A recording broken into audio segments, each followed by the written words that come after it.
Hi everyone. Today I would like to talk to you about elevator pitches. This is error 411, payload too large. So when we talk about an elevator pitch, what you want to think about is if you imagine you are at a company where we can safely be around people again, and you by chance run into somebody as you are waiting for the elevator. You have the opportunity to talk to somebody that you don't normally get to talk to. You have the duration of the elevator ride to talk to them. What do you want to say? Some examples are, let's say you see somebody that you haven't seen a while, a former client, somebody you used to formerly work with, you'd like to work with them again, connect with them in some way. Perhaps it's somebody high up in your current company or a dream company. Maybe you have always wanted to work for one of the big tech companies or startups in Silicon Valley, and you by chance happen to end up in an elevator with one of them. It could be a networking opportunity. You've decided to go to a networking night or one of the meetups, and you are trying to get to know as many people as possible. And so you want to talk to this particular person. As a side note, if you're going to go to networking meetups, it is always worth bringing a business card. When you collect business cards from others, pro tip, write down where you met them and what you talked about on the back of their business card, because otherwise you'll have a stack of business cards and no idea who they go to. So it's always worth taking a pen with you for any of those networking opportunities to make a couple of quick notes about who they actually were, because it's surprisingly easy to forget names and faces. Now, the way that we want to craft an elevator pitch, in this case, you're not trying to sell a company, most likely. You're trying to sell you as an employee. So sometimes you'll see elevator pitches as how can you explain this particular product or company in 5 minutes or less. But in this case, it's how do you advertise you in a couple of minutes.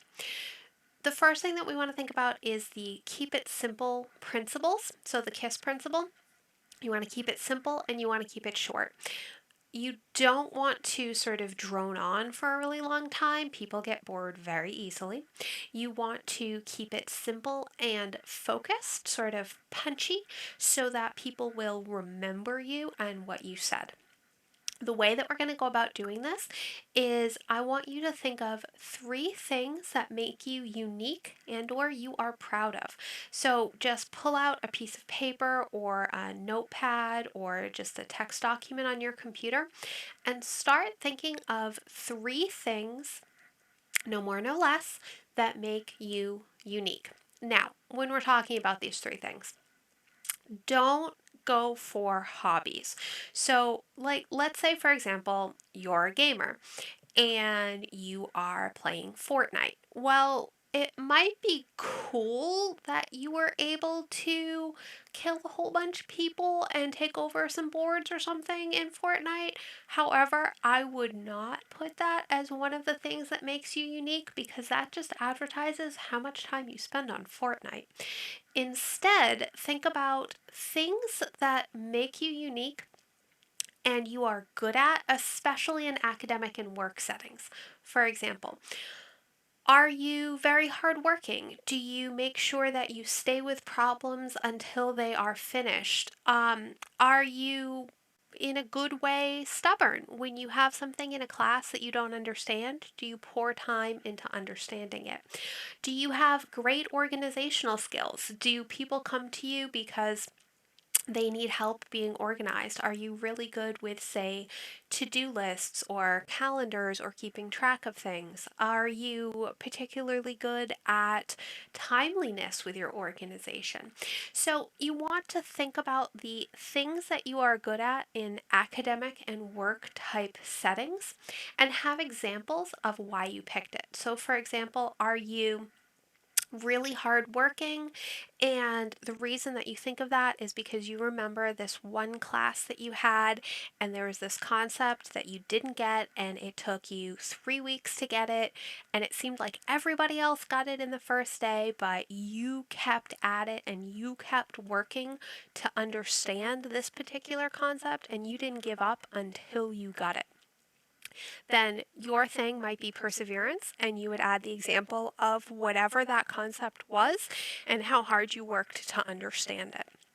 Make sure that you have a ready example for why you picked each of these three things. You create your elevator pitch based off of these three things. Make your pitch about a minute. You could go to, 2 minutes or 3 minutes, but you really don't want to go above 5 minutes. 5 minutes is too long for somebody to talk in a conversation like that. You want to fit in the three things that make you unique and then have an ask at the end. So, for example, let's say you are hardworking, perseverant, and organized. You would have your elevator pitch saying, "Hey, I would like to talk to you about potential jobs. I am very hardworking. I have completed my classes. I struggled with this thing, but I was able to fix it by doing that thing. Could we connect on LinkedIn to discuss more employment opportunities?" And you want to make sure you have that ask at the end. Could I email you for more information? Could we please connect on LinkedIn? Would it be okay if I followed up with you so that we could have an informational interview? Would it be okay if I followed up with you to hear more about the thing that you were talking about that I found so interesting? Don't overload them with information. Don't be arrogant about, I'm awesome and amazing and I am good at everything. Keep it simple, keep it memorable in a good way. Practice in front of a mirror, practice to friends and family, record it and listen to yourself. It is always worth giving a little bit of extra practice so you can get this kind of pattern down and be comfortable with it. An elevator pitch should be a relatively practiced speech that you could give at the drop of a hat, whether it's at a networking event or in an elevator, or you accidentally run into somebody and you have specific things that you want to tell them, so you don't just sit there and go, "Yeah, no, I'm good. How are you?" Because that's not going to be a particularly memorable conversation for them. Now, you can actually multi-purpose your elevator pitch. So these three things that we're talking about, you can actually use these three things in cover letters, emails of introduction. I don't recommend summaries on resumes, but you could. You could do things like find ways to incorporate it into your LinkedIn speech. The best way that I heard this explained is if you think about the three things that you are good at that make you unique, and you use these as the fundamentals of the platform that is you. This is what you want people to remember about you. Unfortunately, we are in a very contentious political year, but politics is a great example. If you listen to most of the politicians, they have something that they want to focus on. They have a platform and a point of view that they want you to focus on.